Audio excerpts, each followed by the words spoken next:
பாஸ்டரை நம்பி இருக்கணும்னு ஒன்றும் கிடையாது. பாஸ்டர்கிட்ட பாஸ்டர் ஜபம் பண்ணாதான் உண்டுலாம் கிடையாது. ஆராதனைக்கு அப்புறம் பெரிய லைன் நிற்கிறது, நிறைய பேர் ஜபத்துக்கு வர்றதெல்லாம் ரொம்ப நம்ம சபையில் பார்க்க முடியாது.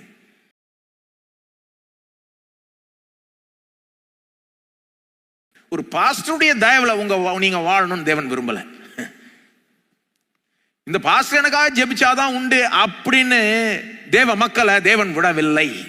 நிறைய கிறிஸ்தவங்களுக்கு அது தெரியல. பாருங்க, எவ்வளோ சபைகள்ல நிறைய கிறிஸ்தவங்களுக்கு இந்த சத்தியம் தெரியல. என்ன நினைச்சிட்டு இருக்காங்க, நம்ம பாஸ்டர்கிட்ட போனாதான், அவர் நமக்காக ஜெபம் பண்ணாதான் அப்படிலாம் நினைச்சுக்கிட்டு இருக்காங்க. பாருங்க,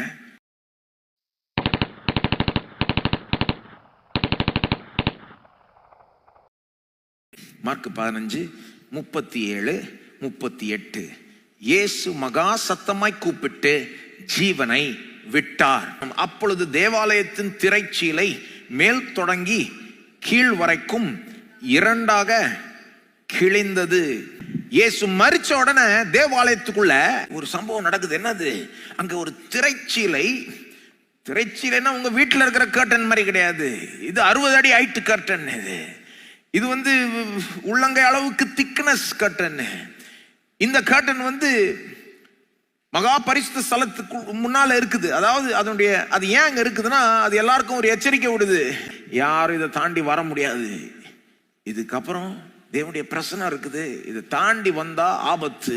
வருஷத்துல ஒரு தடவை மட்டும்தான் அந்த திரைக்குள்ள பிரதான ஆசாரியன் மட்டுமே போக முடிஞ்சது. இயேசு மரிச்ச செகண்ட் அங்க என்ன நடக்குது, அந்த திரைச்சீலை 60 ஹைட் கர்டன் மேல் தொடங்கி கீழே வரைக்கும் கிழிந்தது. அதனுடைய அர்த்தம் என்னன்னா, தேவனுக்கும் மனுஷனுக்கும் இருந்த தடை நீக்கப்பட்டது. தேவனும் மனிதனும் இயேசுடைய சிலுவை மரணத்தின் மூலமாய் ஒன்று சேரலாம். ஏன் அவருக்கும் நமக்கு ஒரு தடை இருந்ததுன்னா, நம்முடைய பாவம், மனுஷனுடைய பாவம் தான் கடவுளுக்கும் மனிதனுக்கும் நடுவில் ஒரு தடையாய் நின்றது. நம்முடைய பாவத்தை சுமந்து தீர்த்து அதற்கான தண்டனை சுமந்து தீர்ப்பதன் மூலமா அந்த தடையை எடுத்து போடுகிறார். இப்போ தேவனும் மனிதனும் ஒன்று சேரலாம். இது எவ்வளவு பெரிய விஷயம்ன்றத நீங்க யோசித்து பாக்குறீங்களா? இதனுடைய அர்த்தம் என்ன தெரியுமா? யார் வேணா எப்ப வேணா எந்த தயக்கமும் இல்லாம தைரியமா ஃப்ரீயா இயேசுவின் மூலமா நேர தேவனிடத்துக்கு போலாம். உங்களை வரவேற்க காத்து கொண்டிருக்கிறார். அவர் தானே தடையை எடுத்து போட்டது. எல்லாரையுமே வரவேற்கிறார், அரவணைக்கிறார், ஏற்றுக்கொள்கிறார், ஆசீர்வதிக்கிறார், மன்னிக்கிறார். இது எவ்வளவு பெரிய விஷயம் தெரியுமா உங்களுக்கு? உலகத்துல மிக வல்லமை வாய்ந்த ஒரு ஆளை பார்க்கணும்னா, மோஸ்ட் பவர்ஃபுல் பர்சனை பார்க்கணும்னா பார்க்க முடியாது. அநேகமா முக்காவாசி பேரால பார்க்க முடியாது. ஒரு சிலருக்கு தான் அந்த ஒரு பாக்கியம் கிடைக்கும். ஆனா இது என்ன சொல்லுது, இந்த வசனங்கள் என்ன சொல்லுது? இயேசு சிலுவையில பாடுபட்டு மரிச்சதுனால, அவர் மரிச்ச உடனே என்ன ஆகுது, வழி திறக்கப்பட்டுருச்சு. நான் இருக்கிறதுல பெரிய பணக்கார பேசிட்டு இல்ல, இருக்கிறதுல வல்லமை வாய்ந்த ஒரு மனுஷனை பற்றி சொல்லி கொண்டில்ல, வானத்தையும் பூமியும் படைச்ச சர்வ வல்ல தேவனை பற்றி பேசிக் கொண்டிருக்கிறேன். அவருக்கு முன்பாக மிக சிறந்த ஒரு பணக்காரா இருக்கட்டும், வல்லமை பெற்ற ஆளா இருக்கட்டும், அவங்க எல்லாம் நத்திங். வானத்தையும் பூமியும் படைச்ச தேவனுக்கு முன்பாக யார் ஒன்னா தைரியமா இயேசுவின் மூலமாய் செல்லலாம். எவ்வளவு பெரிய விஷயங்க இது.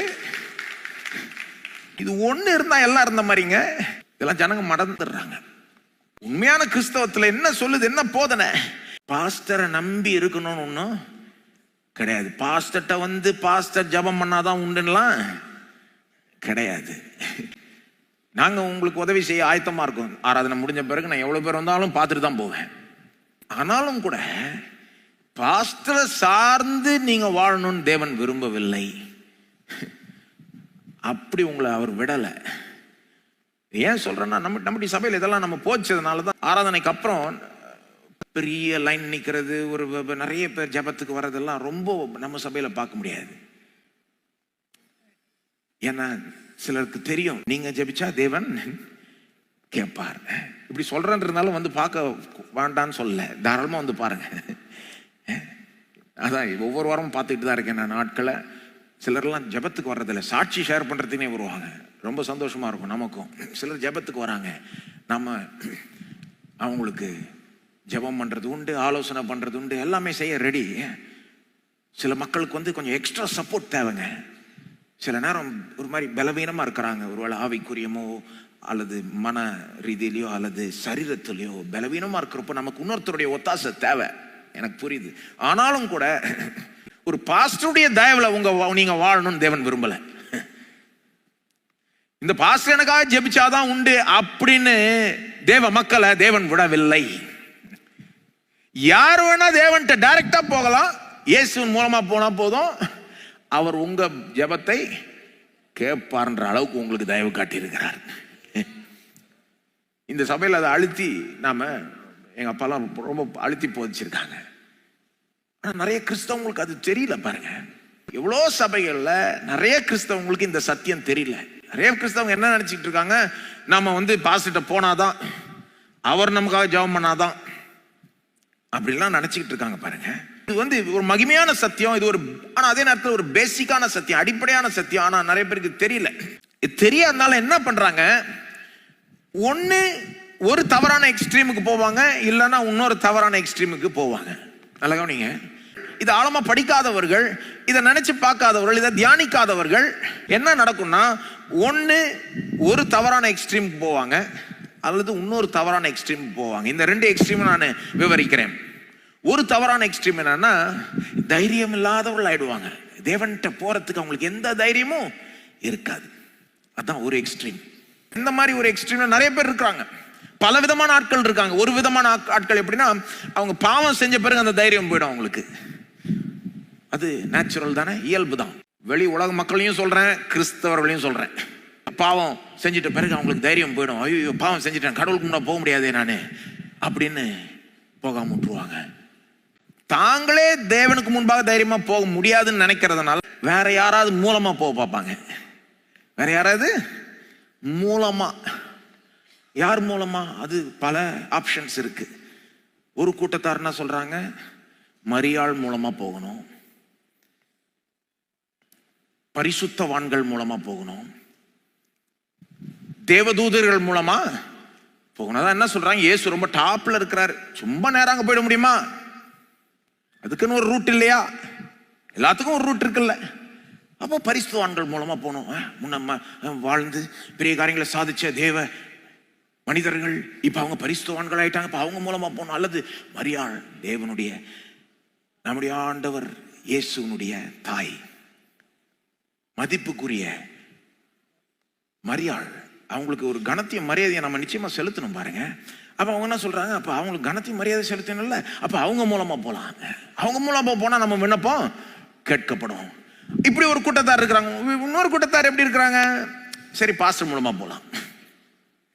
ஆக மொத்தத்துல யார் மூலமா போனாதான் காரியம் ஆகுன்ற மாதிரி நிறைய கிறிஸ்தவர்கள் இந்த ஒரு இதுலதான் இருக்கிறாங்க. பாருங்க, ஏன்னா தாங்களே போய் தேவன்கிட்ட ஜெபம் பண்ணி பதில் பெறலான்ற ஒரு தைரியமே இல்லை அவங்களுக்கு. இது ஒரு எக்ஸ்ட்ரீம். இன்னொரு எக்ஸ்ட்ரீம் இருக்கு, சத்தியம் தெரியாதவங்க ஒண்ணு இப்படி போவாங்க, இல்லைன்னா இப்படி போவாங்க. இந்த எக்ஸ்ட்ரீம் எப்படின்னா, இது தைரியம் இல்லாத கூட்டம் இல்ல, ஓவர் தைரியம் உடைய கூட்டம். இந்த கூட்டத்துக்கு பெரிய தைரியம் இருக்கு. அவங்க எப்படி தைரியமா இருக்கிறாங்கன்னா, நமக்கு இல்லாத தகுதியா தேவன்கிட்ட தைரியமா போலாமே, நம்மளை ஏத்துக்கலன்னா அவர் யாரை ஏத்துப்பாரு? 10வது தலைமுறை கிறிஸ்தவன் நானு, எங்க தாத்தா தான், எங்க தாத்தாவுடைய தாத்தா தான் அந்த சபையின் பில்டிங்கே கட்டினது, நாங்க இந்த சபையினுடைய கமிட்டியில இருக்கிறோம், எங்களுக்கு இல்லைன்னா யாருக்கு? அப்படிப்பட்ட கூட்டம். தைரியம், ஓவர் தைரியம். கடவுள் எங்களே ஏத்துக்க மாட்டாரா? அந்த கூட்டத்தில் விதவிதமா இருப்பாங்க. இப்படியும் சிலர் இருப்பாங்க, நான் செய்யாத புண்ணியமா எத்தனை பேருக்கு சோறு போட்டிருக்கிறேன், எத்தனை பேரை படிக்க வச்சிருக்கிறேன், அப்ப என்ன ஏத்துக்கலன்னா தேவன் யாரை ஏத்துப்பார்? நிச்சயமா எனக்கு வரவேற்பு இருக்கும், ரெட் கார்பெட்டை ரோல் பண்ணி என்ன ஏத்துப்பாரு.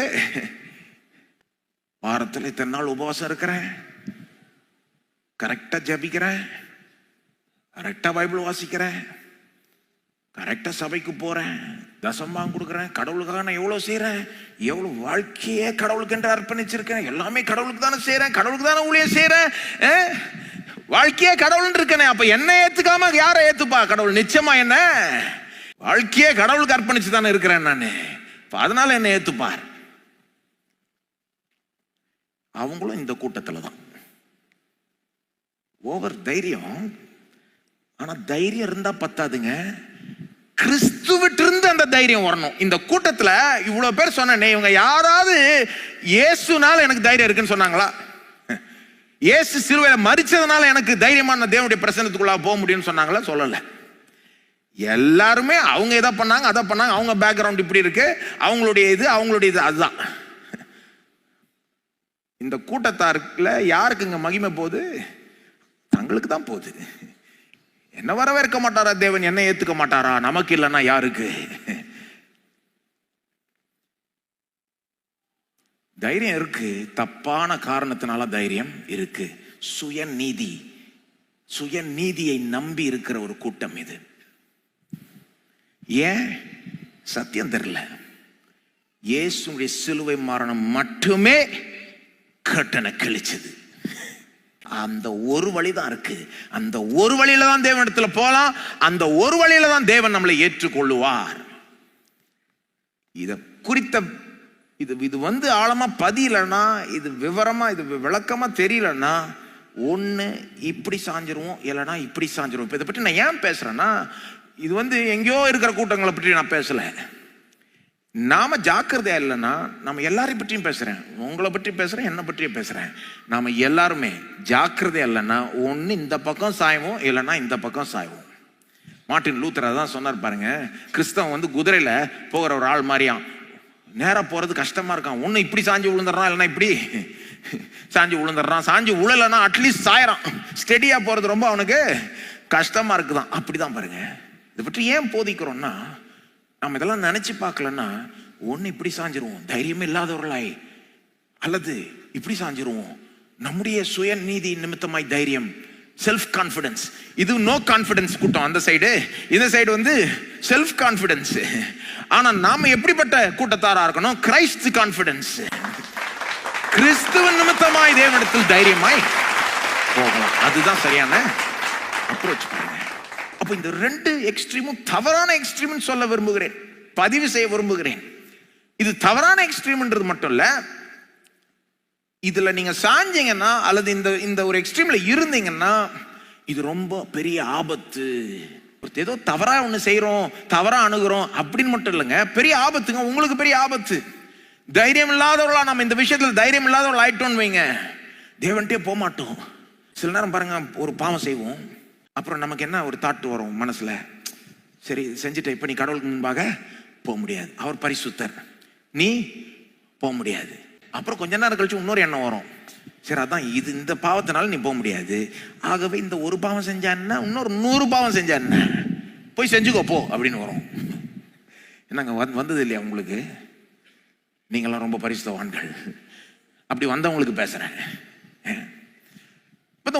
ஒரு பாவத்தினால நீ எப்படியும் போக முடியாது, இப்போ இன்னொரு 100 பாவம் போய் செஞ்சுக்கோ. அப்ப சிலர் அதை கேட்டுக்கிட்டு இன்னொரு 50 பாவம் போய் செய்வாங்க மனம் திரும்புறதுக்கு முன்னால. வாழ்க்கையை கெடுக்கும் பாருங்க. தேவனத்தில் அணுகிறதுக்கு ஒரு தைரியம் இல்லைன்னா அது வாழ்க்கையை நாசமாக்கும். தானாகவே போக முடியும்னு தெரியாதனால, அறியாதனால என்ன பண்றாங்க, மற்றவங்க மூலமா, ஒரு பாஸ்டர் மூலமா, யாராவது மூலமா போகணும் அப்படின்னு இருக்கிறவங்க எவ்வளோ இழந்துடுறாங்க. கடவுள்கிட்ட நேரா அவங்க போக முடியும்னு தெரியாதனால எவ்வளோ இழக்கிறாங்க. யோசித்து பாருங்க, எவ்வளோ லைன்ல நிக்கிறாங்க, எவ்வளோ அவஸ்தைப்படுறாங்க. எவ்வளோ பெரிய தேவ மனுஷனா இருந்தாலும் அந்த தேவ மனுஷனுடைய தயவை சார்ந்து நீங்க இருக்கணும்னு தேவன் விரும்பவில்லை. தேவ மனிதர்களுக்காக நாம கர்த்தருக்கு நன்றி சொல்லுகிறோம். அவங்களுக்கு ஒரு ரோல் இருக்கு. தேவன் தான் பாஸ்டர்களை நியமிச்சிருக்கிறார், சபையில வச்சிருக்கிறார். தேவ மனிதர்களை அபிஷேகித்து அவளை அனுப்புகிறார், அவள் மூலமாய் ஜனங்களை தொடுகிறார். எல்லாம் உண்மைதான். ஆனா அவங்க தயவுல வாழணும் அப்படின்னு உள்ள, அவர்கிட்ட போகணும், ஜெபிக்கணும்ன்றதுக்காக அவங்க தயவுலனா முடிஞ்சது, அவங்க கேட்கலன்னா ஒன்றும் நடக்காது, அவங்க கேட்டாதான் பதில் கிடைக்கும், நீங்க கேட்டா பதில் கிடைக்காதுன்னு தேவன் விடவே இல்லை. ஆனா எத்தனையோ பேர் அந்த மாதிரி ஜனங்க எவ்வளோ இழந்துடுறாங்க வாழ்க்கையில. கடவுள்கிட்ட அவங்க நேரா போயிருந்தா எவ்வளோ பெற்றிருப்பாங்க, எவ்வளோ ஆசீர்வாதத்தை இழந்துட்டாங்க, எவ்வளோ சமாதான சந்தோஷத்தை இதனால இழந்துட்டாங்க. பெரிய இழப்புங்க, பெரிய ஆபத்துங்க. இப்படியே போனா மோசமான ஒரு இடத்துல தான் முடியும். இந்த சைடு, இந்த எக்ஸ்ட்ரீம்ல இருக்கிறவர்கள், சுயநீதியை நம்பி வாழுகிறவர்கள், என்னுடைய பேக்ரவுண்டு, என்னுடைய பக்தி இதெல்லாம் என்ன தகுதிப்படுத்துதுன்னு நினைக்கிற இந்த கூட்டத்தாரும் அவங்க வெறும் ஒரு தவறை செய்யறாங்கன்றது மட்டும் இல்ல, வெறும் இயேசுனுடைய சிலுவையை கனப்படுத்தலன்றது மட்டும் இல்ல, வெறும் இயேசுவை மகிமைப்படுத்தலன்றது மட்டும் இல்ல, தங்களுக்கே பெரிய ஆபத்து. இது தங்களுக்கே பெரிய ஆபத்து. அதை உணர்றதுல பாருங்க, எத்தனையோ சபைகள்ல உலகமெங்கும் கிறிஸ்தவர்கள் இப்படிப்பட்ட ஒரு அப்ரோச் வச்சிருக்கிறாங்க. தங்களுடைய பக்தியையும் தங்களுடைய ஒரு நல்வாழ்க்கையும் நம்பிக்கிட்டு இருக்கிறாங்க. அவங்களுக்கே தெரியல அது பெரிய ஆபத்து. நான் சொல்ல விரும்புகிறேன், பெரிய ஆபத்து. அவங்க எப்பவுமே இந்த அப்ரோச்சில் தான் கடவுள்கிட்ட போறாங்கன்னா, அங்க நான் ஒரு கேள்வியை எழுப்புவேன். நான் என்ன கேள்வி? அவங்க உண்மையில ரட்சிக்கப்பட்டிருக்கிறாங்களா? அந்த கேள்வி எழும்புது. அவங்க உண்மையில ரட்சிக்கப்பட்டிருக்கிறாங்களான்ற ஒரு சந்தேகம் அங்க எழும்புது. ஐயோ, என்னுடைய கிரியை கிடையாது, என்னுடைய பேக்ரவுண்ட் கிடையாது, இயேசுனுடைய கிருபை அப்படின்னு ஒருத்தர் உணரவே இல்லைன்னா, நான் கேள்வி எழுப்பிதான் உண்மையில அவங்க ரட்சிக்கப்பட்டிருக்கிறாங்களா? அது பாருங்க, இது ரொம்ப சீரியஸான விவகாரம். அதனாலதான் பாருங்க, இயேசுவே ஒரு ஓமை சொல்றாரு. மத்திய 22ஆம் அதிகாரத்துல ஒரு ராஜா வந்து ஒரு பெரிய கல்யாண விருந்தை கொடுக்குறாராம். அந்த கல்யாண விருந்துக்கு ஒரு ஜனத்தை இன்வைட் பண்ணாரு, அழைப்பு கொடுத்தாரு. ஆனா அந்த அழைப்பு பெற்ற ஜனங்க, ஃபர்ஸ்ட் அழைப்பு பெற்ற ஜனங்க வரல. ராஜாட்ட வந்து சொல்றாங்க, நீர் அழைச்ச ஜனங்க, ஃபர்ஸ்ட் அழைச்ச ஜனங்க வரல. அவர் சொல்றாரு, சரி இப்போ ரோட்ல போய் எல்லாரையும் அழைச்சிட்டு வா அப்படின்றாரு. அழைப்பை எல்லாருக்கும் எக்ஸ்டெண்ட் பண்ணு அப்படின்னு போய் எல்லாரையும் அழைக்கிறாங்க. அப்போ பெரிய கூட்டம் வந்துருச்சு. அந்த கல்யாண விருந்துல எல்லாம் பார்ட்டி பண்ணிக்கிட்டு எல்லாம் அப்படியே சாப்பிட்டுக்கிட்டு ஃபீஸ்டிங் பண்றாங்க பாருங்க. அந்த நேரத்தில் ராஜா வந்து எல்லா கெஸ்டையும் விருந்தாளிகளையும் வந்து சந்திக்கிறார். அவர் சந்திக்கிறப்போ ஒரு ஆளை பார்த்து, உன் கல்யாண வஸ்திரம் எங்க அப்படின்னு கேட்கிறாரு. உன்னுடைய கல்யாண வஸ்திரம் எங்க? அந்த ஆள் பெபன் முழிக்கிறாரு. அவர் என்னமோ வேற ஏதோ சட்ட துணி உடுத்திட்டு இருந்தாரு, ஆனா கல்யாண வஸ்திரம் இல்ல. ராஜா சொல்றாரு, அவனை தூக்கி வெளியே போடுங்கன்ற. அர்த்தம் என்ன தெரியுமா? இந்த ஓமையுடைய அர்த்தம் என்ன தெரியுமா உங்களுக்கு? அர்த்தம் என்னன்னா, நம்முடைய சுய நீதியை வச்சுக்கிட்டு இயேசுனுடைய அந்த கல்யாண விருந்துல நம்ம பங்கேற்க முடியாது. நமக்கு கொடுக்கப்படுகிற தேவ நீதி, இயேசுனுடைய நீதி தான் நம்மளை தேவனுக்கு முன்பாக தகுதிப்படுத்துது. அந்த வஸ்திரத்தை கொண்டுதான் இயேசுனுடைய கல்யாண விருந்துல நாம பங்கேற்க முடியும். நாம நினைச்ச நம்முடைய நீதியை, நம்ம சம்பாதிச்ச நீதியை உடுத்திட்டு வந்தா ஏற்றுக்கொள்ள பட மாட்டோம். நிறைய பேர் இப்படி இருக்கிறாங்க. இது பெரிய ஆபத்துன்னு சொல்ல விரும்புகிறேன். கிறிஸ்தவ சபையில இருக்கிறாங்க, கிறிஸ்தவ பேர் இருக்கு, எல்லாமே இருக்குது. சிலருக்கு ஞானஸ்நானம் இருக்கு, பக்தி இருக்குது. ஆனா அவங்க எதை நம்பி கொண்டிருக்கிறார்கள்? அவங்க சுய நீதியை நம்பி கொண்டிருந்தார்கள்னா ஒரு நாள் அது பெரிய ஆபத்துல போய் முடியும். ரொம்ப சீரியஸான விவகாரம். இது விளையாடுற ஒரு காரியம் கிடையாது. இது ஏதோ ஒரு தப்பு செஞ்சுட்டாங்க அப்படி கிடையாது. தேவன்கிட்ட போனா ஒரே வழிதான் இருக்கு, இயேசு. அவருடைய சிலுவை மரணம், அவருடைய நீதி தான் நம்மளை தகுதிப்படுத்துது பாருங்க. ஆகவே இது பெரிய ஒரு ஆபத்து. அதனாலதான் இதை பற்றி நான் கொஞ்சம் விவரமா போதிக்க விரும்புகிறேன். ஏன்னா இதை பற்றி நமக்கு தெரியலன்னா, பிசாசானவன் நம்ம மனசுல வச்சுட்டு விளையாடிக்கிட்டு இருப்பான். மனசுல 1000 சத்தம் கேட்கும். 1 யோவான் 1:9 நீங்க பாத்தீங்கன்னா, பாவம் செஞ்சா என்ன பண்ணணும்னு சொல்லுது கிறிஸ்தவர்களுக்கு, விசுவாசிகளுக்கு. ஒருவேளை நீங்க பாவம் செஞ்சிட்டீங்கன்னா என்ன பண்ணணும்? அப்படியே ஓடி ஒளிஞ்சிக்க கூடாது, அப்படியே காணாம போயிடக்கூடாது. தேவனுக்கும் நமக்கும் இனி அவ்வளவுதான், முடிஞ்சது கதை, அவர்கிட்ட நெருங்கவே முடியாதுன்னு போயிடக்கூடாது. என்ன செய்யணுமா? 1 யோவான் 1:9, நம்முடைய பாவங்களை நாம் அறிக்கையிட்டால், சொல்லுங்க, அறிக்கையிட்டால். அறிக்கை செய்யணும். அறிக்கை செய்யறதுன்னு என்னங்க அர்த்தம்? ஆண்டவரே, நான் உமக்கு விரோதமா பாவம் செஞ்சிட்டேன்னு சொல்றது. என்ன செஞ்சிட்டோன்னு வாய் திறந்து சொல்லணும்னு தேவன் விரும்புகிறார். நம்ம என்ன செஞ்சோம் அவருக்கு தெரியும், ஆனா வாய் திறந்து சொல்ல சொல்றாரு. ஏன்னா வாய் திறந்து சொல்றதுக்கு ஒரு தாழ்மை வேணும்ல, ஒத்துக்கிறதுக்கு ஒரு தாழ்மை வேணும்ல. அப்ப அறிக்கையிடணும். அறிக்கையிடுறதுனா எக்ஸ்கியூஸ் கொடுக்கறது இல்லை. ஆதாம் கொடுத்தானே, என் மனைவியினாலதான் செஞ்சேன், அது பெரிய எக்ஸ்கியூஸ். அறிக்கையிடுறது இல்லை. ஆண்டவரே ஒன்றும் இல்லை ஆண்டவரே, இந்த அவங்க இப்படி பண்ணாங்க, இவங்க இப்படி பண்ணாங்க, அதனால தான் செஞ்சிட்டேன், அதெல்லாம் அவர் கேட்கலாம். அவருக்கு தெரியும் நாம தப்பு செஞ்சதை அவருக்கு முன்பாக ஒத்துக்கொள்ளணும். அங்க போய் அறிக்கையிடுற நேரத்தில் இல்லை, ஒரு சின்ன பாவம் தான் செஞ்சேன் ஆண்டவரே அப்படிலாம் பேசி, சின்ன பாவமா பெரிய பாவமா அவருக்கு விரோதமாய் செய்யப்பட்டது. நம்முடைய பாவங்களை நாம் அறிக்கையிட்டால், பாவங்களை நமக்கு மன்னித்து எல்லா அநியாயத்தையும் நீக்கி நம்மை சுத்திகரிப்பதற்கு அவர் உண்மையும் நீதியும் உள்ளவருமாய் இருக்கிறார். ரொம்ப ஆச்சரியமா இருக்கு அந்த வார்த்தைகள். ஏன்னா நாம என்ன எதிர்பார்ப்போம்? அவர் மன்னிக்க, நம்மளை சுத்திகரிப்பதற்கு அவர் இரக்கமுள்ளவராய் இருக்கிறார் அப்படின்னு சொல்லியிருப்பாங்கன்னு எதிர்பார்ப்போம். நம்மளை மன்னிக்கும்படி சுத்திகரிப்பதற்கு அவர் கிருபை உள்ளவராக இருக்கிறார்னு சொல்லியிருப்பாங்கன்னு எதிர்பார்ப்போம். ஆனா என்ன சொல்லுதாங்க? உண்மையும் நீதியும் உள்ளவராய் இருக்கிறார். நீதியும் உள்ளவராய் அப்படின்னா என்ன அர்த்தம்னா, நீங்க நான் போய் பாவத்தை அறிக்கை செஞ்சீங்கன்னா அவருடைய இரக்கத்தினால் மட்டும் உங்களை ஏற்றுக்கொள்ள மாட்டார், அவருடைய நீதி நியாயமே உங்களுக்காகவே பேசும். சிலுவை இல்லாம அவருடைய நீதி நியாயம் நமக்கு விரோதமா பேசியிருக்கோம், அவனை தண்டிக்கணும்னு பேசியிருக்கோம். ஆனா சிலுவைனால அவருடைய நீதி நியாயம் நம் பக்கமா இருக்குது. அவருடைய நீதி நியாயமே என்ன சொல்லுது? இவன் மன்னிக்கப்படணும் அப்படின்னு. இது தெரிஞ்சுக்கணும் பாருங்க. இது தெரிஞ்சுக்கணும்னா பிசாசு போட்டு நம்மள்ட்ட கேம் ஆடுவான். 1 hour எப்படி ஏத்துப்பாருன்னுவான். நீங்க சொல்லுங்க எப்படி ஏத்துப்பார் பிசாசு? உனக்கு லாஜிக் தெரியலையா? இப்ப எப்படி ஏத்துப்பாருன்னு சொல்றேன். கல்வாரி சிலுவையில இயேசுடைய சிலுவை மரணத்தினால தேவனுடைய நீதி நியாயம் நிலைநாட்டப்பட்டது. இப்ப அவருடைய நீதி நியாயத்தை கடைபிடிக்கணும்ன்றதற்காக என்னை ஏத்துப்பார், அவர் என்ன மன்னிப்பார்.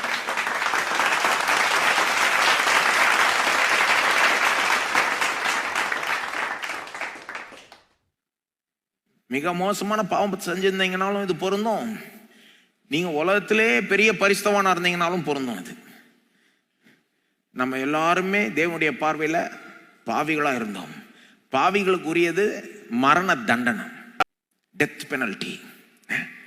ரொம்ப சுயநீதி உள்ளவர்கள் இதை கேட்கணும் பாருங்க. சுயநீதி உள்ளவர்கள் என்ன நினைச்சுக்கிறாங்க? நான் அப்படி என்ன செஞ்சேன், ஏதோ கொஞ்சம் லேசா அப்படி இப்படி செஞ்சேன், ஆகவே தைரியம் இருக்குன்ட்டு போறாங்க. அவங்க என்ன அவங்களுக்கு தெரியலன்னா, வேதம் சொல்லுகிறது நம்ம எல்லாரும் பாவம் செய்து தேவ மகிமை அற்றவர்களாய் போனோம். நீதி செய்கிறவன் ஒருவனும் இல்லை. தேவனுடைய பார்வையில எல்லாருமே பாவிகள் வேதம் சொல்லுது. அப்ப பாவிகளுக்கு உரியது மரணம். பாவத்தின் சம்பளம் மரணம். ஆதாம் அந்த விளக்கப்பட்ட கனியை புசிக்கிறதுக்கு முன்னாலே தேவன் சொல்லிட்டார், நீ அதை புசிக்கிற நாளில் சாகவே சாவாய். எசேக்கியேல்ல சொல்லப்படுகிறது, பாவம் செய்கிற ஆத்துமாவே சாகும். வேதம் முழுக்க இது ரொம்ப தெளிவாய் போதிக்கப்படுது. நம்ம எல்லாருமே பாவிகள். பழைய ஏற்பாட்டிலையும் போதிக்கப்படுது, புதிய ஏற்பாட்டிலையும் போதிக்கப்படுது. நமக்கு உரியது மரணம். மரணம்னா பாருங்க, வெறும் ஏதோ வயசாயிட்டா அப்புறம் சரீரம் மரிக்கிறது மட்டும் இல்லைங்க. மரணம்னா பைபிள்ல பெரிய அர்த்தங்க அதுக்கு. அதாவது மரணம்னா பைபிள்ல என்ன அர்த்தம்னா, ஜீவ ஊற்றாகிய தேவனிடத்திலிருந்து துண்டிக்கப்படுறதுதான் மரணம். ஜீவ ஊற்று, ஜீவன் தேவனிடத்திலிருந்து தான் வருது பாருங்க. அந்த ஜீவ ஊற்றாகிய தேவனிடத்திலிருந்து நாம துண்டிக்கப்படுறதுக்கு பேர் தான் மரணம். அந்த மரணம் பல விதத்துல வெளிப்படுது, அதுக்கு பல அம்சங்கள் உண்டு. சரீர மரணம் அதுல ஒண்ணு மட்டும்தான். அதுக்கு முன்னாலவே ஆவிக்குரிய மரணம் வருது. ஆவிக்குரிய மரணம் என்னது? கடவுளுக்கு செத்தவர்கள் போல ஆயிடுறோம். உலகத்துல எத்தனையோ பேரு கடவுள்னு ஒருத்தர் இருக்கிறாருன்ற மாதிரி அவங்க வாழல. அவங்க பாட்டு எந்திரிச்சு வேலைக்கு போயிட்டு வராங்க, என்னமோ செஞ்சுக்கிட்டு இருக்காங்க. கடவுள்னு ஒருத்தர் இருக்கிறாருன்னு ஒரு உணர்வே அவங்களுக்கு இல்ல. கடவுள்னு வர்றப்போ அப்படியே செத்தவர்கள் போல இருக்கிறாங்க. பாவம் வர்றப்போ பிழைத்தவர்கள் போல பிழைத்து இருக்கிறாங்க. ரோமர் 6 பவுல் தலைகளை திருப்பி சொல்றாரு, நாம பாவத்துக்கு மரித்தவர்களாகவும் தேவனுக்கு பிழைத்திருக்கிறோம் என்று நீங்க எண்ணிக்கொள்ளுங்கள்ன்றாரு விசுவாசிகளுக்கு. ஆனா விசுவாசி ஆறதுக்கு முன்னால நாம தேவனுக்கு மரித்தவர்களாகவும் பாவத்துக்கு பிழைத்து இருந்தவர்களாகவும் இருந்தோம். அப்ப ஆவிக்குரிய மரணம் அது. கடவுளை நாடுறதும் இல்லை, தேடுறதும் இல்லை, கடவுளுக்கு ஏற்ற காரியங்கள்ல ஒரு இன்ட்ரெஸ்டே இல்லை. ஆவிக்குரிய ஒரு மரணம், கடவுளோட ஒரு உறவே இல்லை. அது மட்டும் இல்ல, பலவிதமான சாபங்கள் உலகத்துல, அது எல்லாமே பைபிள் எப்படி விவரிக்கப்படுதுன்னா மரணத்தினுடைய ஒரு முன்ருசி. அப்போ மரண தண்டனைனா அது இந்த உலகத்துல சாபங்களை அனுபவிப்பது. அப்புறம் ஒரு நாள் மரணமே, சரீர மரணமே வருவது. அதுக்கப்புறம் சரீர மரணத்துக்கு அப்புறம் இட்டர்னல் டெத், நித்திய மரணம். ஆவிக்குரிய மரணம், சாபங்கள், சரீர மரணம், இட்டர்னல் டெத், நித்திய மரணம். நித்தியமாய் தேவனிடத்திலிருந்து துண்டிக்கப்பட்டே அப்படியே இருப்பது. மரணம்னா இதுதான் முழுமையான அர்த்தம் பைபிள்ல பாருங்க. வெறும் ஏதோ ஒருத்தர் சரீரம் மரிக்குதுன்னு மட்டும் இல்ல. இந்த மரண தண்டனை தான் இயேசு சிலுவையில சுமந்து தீர்த்தார். நமக்கு எல்லாமே இந்த தண்டனை வந்திருக்கணும், கிடைச்சிருக்கணும். நாம இதுக்கு தகுதியானவர்கள். உலகத்துல எவ்வளவு பெரிய பரிசுத்தவனா இருந்தாலும் இதுக்கு தகுதியானவர்கள்.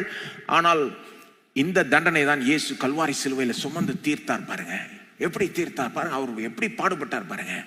தேவனிடத்திலிருந்து ஒரு விதத்தில் அவர் துண்டிக்கப்பட்டார். என் தேவனை ஏன் என்னை கைவிட்டீர், நமக்காக சாபமானார்.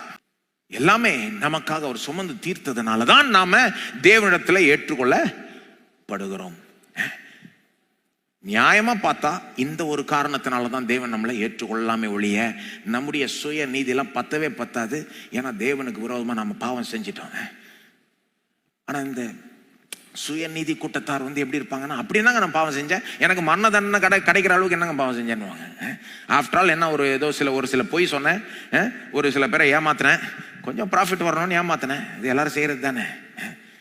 இப்போ என் ஏரியாலே ஒருவேளை நான் தான் பெஸ்ட்டாக இருப்பேன், என் தெருவில் எடுத்துக்கிட்டீங்கன்னா என்னை விட நல்ல ஆள் இருக்க மாட்டாங்க. அப்படி என்ன செஞ்சுட்டேன், எனக்கு என்ன மரண தண்டனை வர வேண்டியது, அதை இயேசு சுமந்து தீர்த்தாரெல்லாம் சொல்கிற அளவுக்கு நான் என்னத்தை செஞ்சேன் அப்படின்றாங்க.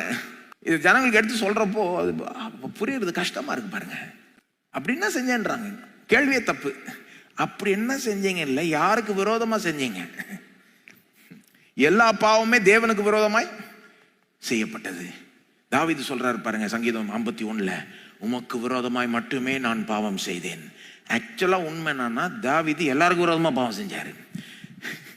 தன்னுடைய குடும்பத்துக்கு விரோதமா, தன்னுடைய மிலிட்டரிக்கு விரோதமா, தன்னுடைய தேசத்தாருக்கு விரோதமா, பத்ஷிபாக்கு விரோதமா, உரையாக்கு விரோதமா, யாருக்கு விரோதமா தான் அவர் பாவம் செய்யல, எல்லாருக்கும் விரோதமா பாவம் செஞ்ச மனுஷன். சங்கீதம் 51 சொல்றாரு, உமக்கு விரோதமாய் மட்டுமே, உமக்கு எதிராய் மட்டுமே நான் பாவம் செஞ்சேன். ஏன்னா அவர் என்ன உணர்ந்துட்டாரு, எல்லா பாவமே தேவனுக்கு விரோதமாய் செய்யப்படுகிற பாவம். அது தேவனுக்கு விரோதமான ஒரு முரட்டாட்டம் என்று சொல்லலாம். ஏன்னா தேவன் தான் சொல்றார் பொய் சொல்லக்கூடாது, தேவன் தான் சொல்றார் ஏமாத்தக்கூடாதுன்னு. அப்ப அவர் சொல்றத முடியாது நான் போய் செய்யறப்போ அவருக்கு விரோதமா முரட்டாட்டம் செய்கிறது. நாம என்ன செஞ்சோன்றது கிடையாது, நாம யாருக்கு விரோதமா செஞ்சோம். ஆதாம் அப்படி என்ன செஞ்சிட்டார், ஒரு பழத்தை எடுத்து சாப்பிட்டாரு, அவ்வளவுதானே. நம்மளை விட அவர் தேவலாம். யாரு? ஆதாம். அப்படி பார்த்தீங்கன்னா, அதாவது என்ன சொல்றாங்க ஜனங்க, என் தெருவில் நான் தான் பெஸ்ட், மற்றவங்களோட நான் பெஸ்ட், அப்படி என்ன செஞ்சுட்டேன்றாங்கல்ல. ஆனா அதெல்லாம் விட ஆதாமே தேவலாமே. ஆஃப்டர் ஆல் ஒரு பழத்தை தான் எடுத்து சாப்பிட்டாரு. தப்பான அப்ரோச் பாருங்க. பழத்தை எடுத்து சாப்பிட்டான்றதை வச்சு ஒன்றும் சொல்ல முடியாது. அந்த பழத்தை எடுத்து சாப்பிட்றது மூலமா என்னத்தை வெளிப்படுத்தினார், அது ஒரு முரட்டாட்டமான ஒரு செயல். நீர் என்ன செஞ்சாலும் நான் சொன்னாலும் கேட்க மாட்டேன், நான் என் வழியில தான் போவேன், என்ன கேட்கறதுக்கு யாரு? என் வாழ்க்கை, என் பணம், என் உரிமை, நான் செஞ்சுப்பேன், என்னை யாரும் கேட்க முடியாது. ஆனா வாழ்க்கையும் அவர் தான் கொடுத்தாரு, பணம் சம்பாதிக்கக்கூடிய ஆற்றலும் அவர் தான் கொடுத்தாரு, உரிமையும் அவர் தான் கொடுத்தாரு. ஆனா ஜனங்க அப்படி பேசுறாங்க. ஆதாமுடைய ஆட்டிடியூட் பாருங்க, அது என் வாழ்க்கை, என்னுடைய இது, நான் என்ன வேணா செஞ்சுப்பேன், கடவுளை எனக்கு சொல்ல முடியாது. அதுதான் பாவத்தினுடைய ஒரு பிரச்சனை. என்ன செய்யறோன்றது அந்த ஆட்டிடியூட் இருக்கு பாருங்க. கடவுள் சொல்றது நான் கேட்க தேவை, நான் பாட்டு என் வழியில போலான்றது தான் பாவம். அது தேவனுக்கு விரோதமாய் நாம செய்கிற ஒரு முரட்டாட்டம். தேவனுக்கு விரோதமா முரட்டாட்டம் பண்றப்போ அது பெரிய தண்டனை தான். அதுக்கு உங்க பாஸுக்கு விரோதமா முரட்டாட்டம் பண்ணீங்கன்னா, உங்களுக்கு வேலையை கொடுத்த பாஸ், ப்ரொமோஷன் கொடுத்த பாஸ், உங்களை நல்லா நடத்தின பாஸுக்கு விரோதமா நம்ம முரட்டாட்டம் பண்ணோம்னா என்ன நடக்கும்? வேலை போயிடும். நம்மளை பெத்து வளர்த்து ஆளாக்கின தகப்பனுக்கு விரோதமா துரோகம் செஞ்சா, முரட்டாட்டம் பண்ண என்ன நடக்கும்? சிலருக்குலாம் அப்படி நடந்திருக்கு. குடும்பத்திலிருந்தே வெளியேற்றப்படலாம், சொத்தை இழந்துடலாம். கடவுளுக்கு விரோதமா முரட்டாட்டம் பண்ணா எல்லாம் போச்சு, அதான் மரணம். எல்லாம் போச்சு தான் மரணம். தேவனிடத்திலிருந்து துண்டிக்கப்பட்டா எல்லாம் போயிடும் இவென்ச்சுவலா, இறுதியில். சுயநீதி உள்ளவர்களுக்கு இதெல்லாம் கேட்கணும் பாருங்க அவங்க. ஏன்னா நாம எல்லாருமே மரண தண்டனைக்கு தகுதியானவர்கள். எவ்வளவு பெரிய பரிசுத்தவானா இருந்தாலும் அந்த மரண தண்டனை இயேசு சுமந்து தீர்த்ததுனால மட்டுமே நாம தேவனிடத்தில் ஏற்றுக்கொள்ளப்படுகிறோம். லூக்கா 18 இயேசு ஒரு உவமையை சொல்றாருங்க. 2 பேர் ஜெபிக்க போனாங்களாம், பார்த்துருப்பீங்கல்ல இந்த உவமையை. 2 பேர் ஜெபிக்க போனாங்க. அதுல ஒரு ஆள் பரிசேயன், இன்னொரு ஆள் ஆயக்காரன். தங்களை நீதிமான்கள் என்று நம்பி மற்றவர்களை அற்பமாய் எண்ணின சிலரை குறித்து அவர் உவமை சொன்னார். ஆங்கிலத்தில் those who trusted in their own righteousness, those who trusted in their own righteousness, தங்களுடைய நீதியை நம்பி மற்றவர்களை அற்பமாய் எண்ணின சிலரை குறித்து அவர் ஒரு உவமை சொன்னார். 2 மனுஷர் ஜெபம் பண்ண தேவாலயத்துக்கு போனார்கள். ஒருவன் பரிசேயன், மற்றவன் ஆயக்காரன். பரிசேயன் நின்று, தேவனே, நான் பரிகாரர், அநியாயக்காரர், விபச்சாரக்காரர் ஆகிய மற்ற மனுஷரை போலவும் இந்த ஆயக்காரனை போலவும் இராததனால் உம்மை ஸ்தோத்திரிக்கிறேன். அதாவது இந்த ஆயக்காரனை போல நான் அக்கிரமக்காரன் இல்லை, நான் இந்த பெரிய பெரிய பாவங்கள்லாம் செஞ்சது இல்லைன்னு சொல்றான். கொஞ்சம் யோசித்து பாருங்க, அவன் சொல்றதுல ஏதாவது உண்மை இருக்குமா? இருக்குங்க. அதிக பாவத்தை யார் செஞ்சிருப்பான்? அநேகமா நம்ம கணக்கிடுற மாதிரி யார் அதிக பெரிய பெரிய பாவத்தை செஞ்சிருப்பாங்கன்னு பாத்தீங்கன்னா ஆயக்காரன் தான். சரிங்களா? அப்ப அவன் சொல்றதுல கொஞ்சம் உண்மை இருக்கு. ஒருவேளை கொஞ்சம் ஏத்தி சொல்லலாம், நம்ம எல்லாருமே பொதுவாக கொஞ்சம் ஏத்தி தான் சொல்லுவோம். ஆனா கொஞ்சம் அவன் சொல்றதுல உண்மை இருக்கு. அப்போ அவன் அப்படி ஜெபிக்கிறான். 12ஆம் வசனம் பாருங்க. வாரத்தில் 2 தரம் உபவாசிக்கிறேன். உண்மையிலே உபவாசம் இருந்திருப்பாரு. என் சம்பாத்தியத்தில் எல்லாம் தசம்பாகம் செலுத்தி வருகிறேன் என்று தனக்குள்ளே ஜெபம் பண்ணினான். உண்மைங்க. பரிசேயர்கள், வேதபாரகர்கள் தசமாத்துல ரொம்ப குறியா இருப்பாங்க பாருங்க. மிளகுல கூட தசம்பாகம் கொடுப்பாங்க. அப்ப அவன் சொல்றதுல உண்மை இருக்கு. ஆண்டவரே, நான் இப்படி இருக்கிறதுக்காக நன்றி ஆண்டவரே, இவ்வளவு பெரிய அக்கிரமக்காரன் மாதிரி, இவ்வளவு பாவி மாதிரி நீ என்ன வைக்கல அப்படின்ட்டு தேவனுக்கு நன்றி சொல்றான். நல்ல கவனிங்க. அவன் உண்மையிலே அந்த ஆயக்காரனை விட எவ்வளவு விதத்துல பெட்டருங்க. எவ்வளவு சன்மார்க்க ரீதி உள்ளவன், எவ்வளவு பக்தி உள்ளவன், உபவாசம் இருக்கிறவன், எல்லாமே உண்மைங்க. 13ஆம் வசனம் பாருங்க. ஆயக்காரன் தூரத்திலே நின்று. ஆயக்காரன்னா அந்த காலத்துல டாக்ஸ் கலெக்டர் வந்து பாருங்க, அது அந்த பேக்ரவுண்டை புரிஞ்சுக்கிட்டாதான் அவங்க ஏன் பெரிய ஒரு பாவியா எண்ணப்பட்டாங்கன்னு புரிஞ்சுப்பீங்க. ஆயக்காரன்னா ஒரு யூதனா இருந்திருப்பான். ஆனா யூத தேசத்துக்கு விரோதமாகவே துரோகம் செய்து யூதர்கள்ட்ட இருந்தே ரோமர்களுக்காக டாக்ஸ் கலெக்ட் பண்ணிட்டு இருப்பாங்க. ரோமர்கள் போட்ட டாக்ஸே ரொம்ப ஓவர். அதுக்கு மேல இவங்க ஓவரா ஒரு அமௌண்ட்டை போட்டு என்ன தங்களுக்கு கிடைக்கணும்ட்டு இப்படி அநியாயமா டாக்ஸ் கலெக்ட் பண்ணிட்டு இருந்தாங்க. அதனாலதான் அந்த காலத்துல பாவிகள் ஆயக்காரர்கள்னா அது ஒரு கூட்டம். அது அந்த ஆயக்காரன் எப்படி ஜெபிக்கிறான்? 13ஆம் வசனம். தூரத்திலே நின்று தன் கண்களையும் வானத்துக்கு ஏறெடுக்க துணியாமல் தன் மார்பில் அடித்து கொண்டு, தேவனே, பாவியாகி என் மேல் கிருபையாயிரும்.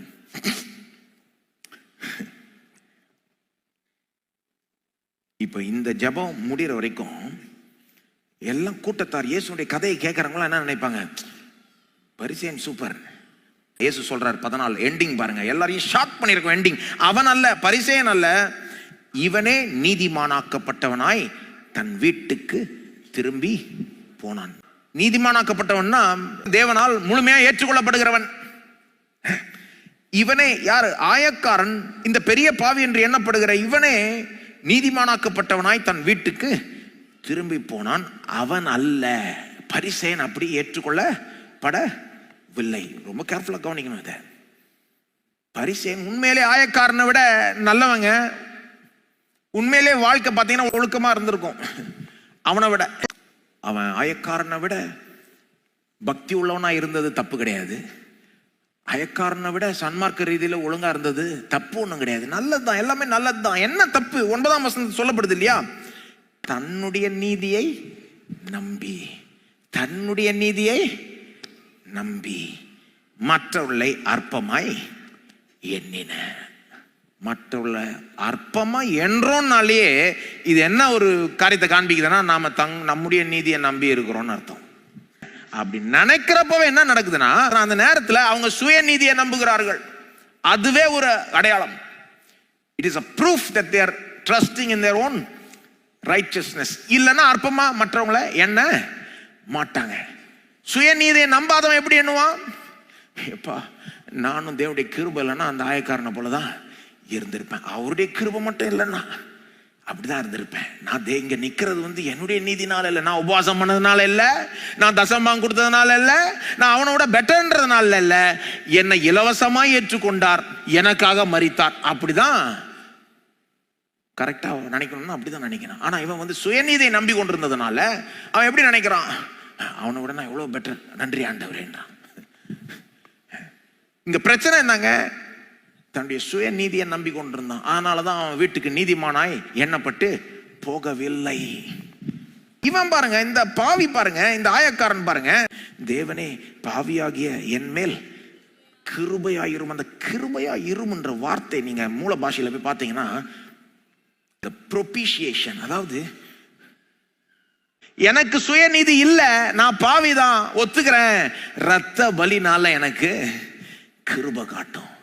அது இப்படி ஜெபம் பண்ணதுனால தான் அவன் நீதிமானா எண்ணப்பட்டு வீட்டுக்கு போறான். எப்படி இருக்கு பாருங்க. சுயநீதியை நம்பினா எல்லாம் போச்சு. இயேசுவனுடைய நீதியை நம்பிக்கொண்டு முன் சென்றோமானால் நம்ம தேவனால் முழுமையா ஏற்றுக்கொள்ளப்படுகிறோம். தேவனால் ஏற்றுக்கொள்ளப்படுகிறோம்னா வேற எதை குறித்து நம்ம கவலைப்படவே தேவையில்லை. நன்றி சொல்லுவோம். எங்களை ஏற்றுக்கொள்ள நீர் பிரியமாய் இருக்கிறீர். சுயநீதியை நம்பி இருக்கிறவர்களை உணர்த்துவீராக. தங்களுடைய நீதியின் அடிப்படையில் உம்மிடத்தில் வர முடியாது, நிற்க முடியாது என்பதை உணர்த்துவீராக. தைரியம் இல்லாதவர்களுக்கு தைரியப்படுத்துவீராக. இயேசு மட்டுமே நம்பி வர, முழு தைரியத்தை இயேசுவிடத்திலிருந்து மட்டும் பெற இயேசுடைய நீதி எங்களுக்கு கொடுக்கப்பட்டிருக்குன்றதை நம்பி வர கிருபை செய்ய ஆண்டவரே. இப்படி வருவோமானால் நீர் நிச்சயமா எங்களை ஏற்றுக்கொள்ளுவீர், முழுமையாக ஏற்றுக்கொள்ளுவீர், எங்களை அரவணைப்பீர், எங்களை ஆசீர்வதிப்பீர். தகுதி இல்லாதவர்களை ஏற்றுக்கொள்ளுவீர், தகுதி இல்லாத விதத்தில் ஆசீர்வதிப்பீர். ஸ்தோத்திரம் ஆண்டவரே. தொடர்ந்து முடிய ஜனங்களை ஆசீர்வதிப்பீராக, தொடர்ந்து வழி நடத்துவீராக, சத்தியத்துக்குள்ளாக நிலைநிறுத்துவீராக. உம்முடைய நாமம் மட்டுமே மகிமைப்படுவதாக. இயேசுவின் நாமத்தில் ஜெபிக்கிறோம், ஆமேன். நம்முடைய கர்த்தராகிய இயேசு கிறிஸ்துவுடைய கிருபையும் பிதாவாகிய தேவனுடைய அன்பும் பரிசுத்தாவியானவருடைய ஐக்கியமும் நம்மோடு இன்றைக்கும் என்றைக்கும் இருப்பதாக, ஆமேன்.